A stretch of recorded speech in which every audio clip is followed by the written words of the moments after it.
All right, we're back here with video number 3 on how we're really going to grow through these seasons, especially seasons under pressure. Remember the first video we talked about making sure that we leaned into it, not leaned away, try to run away or escape. The second video we talked about how to let it shape you, because you are destined for a glorious purpose. And you can be shaped into whatever that next assignment is through this season of pressure. But the third thing we have to wrap our heads around is leveraging it for good. You see, we get shaped in that season for something so that we can carry out a meaningful life.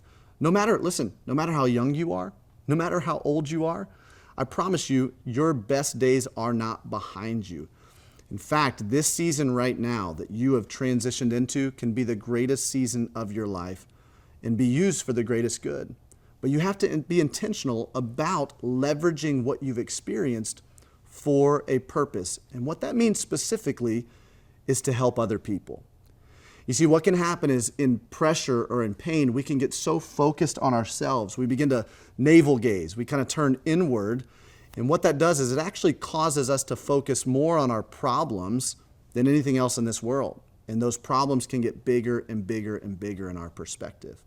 But if we can intentionally take our head up outside of looking at ourselves and our own problems and begin to look at the problems of this world. You know, one thing that pressure does, that pain does, tragedy does, is it can grow you in empathy to begin to see other people's pain. And then you can begin to see how strategically that season of shaping is being used so that you can help other people in that pain.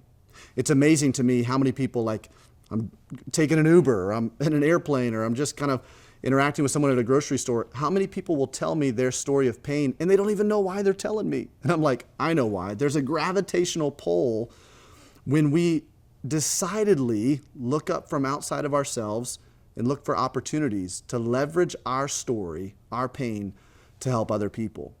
And when you get into the season, it's the season that I like to call convergence. It's the season where you come out of that dark night of the soul, that major transition, and you're looking up and you're looking for opportunities. And what you begin to realize is that all of your past becomes the raw material for your redemptive future. So you begin to see, oh, how my passions, my personality, my giftings, my temperament, how those things can triangulate with the needs that you see around you of the world. And then it can also be used in concert with the pain and the experience that you've gone through.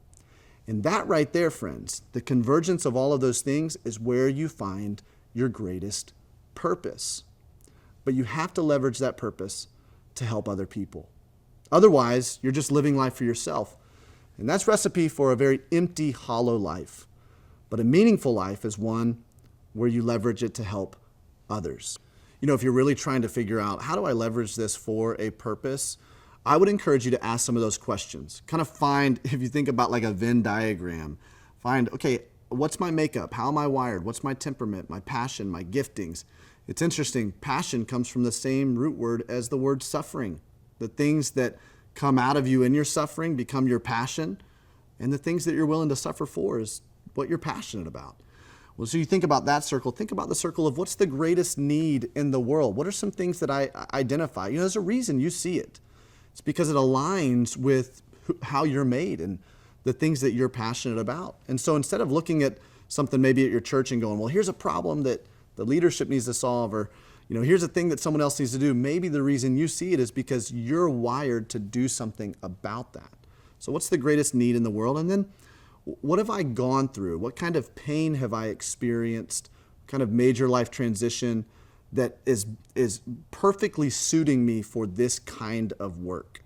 So whether you're finished with your quote-unquote career and you're transitioning into retirement, or whether you're right in the middle of it, I believe you can experience the most meaningful work that you've had your entire life by coming into this place of discovering convergence and leveraging what you've gone through for a purpose.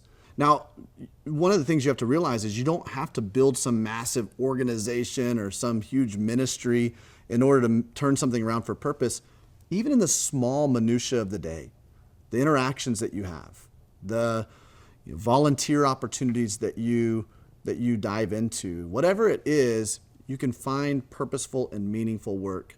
You see, I'm an entrepreneur. That was my makeup. That was my bent. So for me, it was, I'm going to start doing this thing and it kind of evolved into an organization. But that's not everybody's story. In fact, that's kind of the rarity. That's not the norm. Most people, they find so much meaning in just the small interactions throughout the day, the ways that they can contribute, whether financial investment or whether time investment or whether relational investment, to be able to take what they've gone through and leverage it for something greater. See, that's why I'm doing the work that I'm doing right now.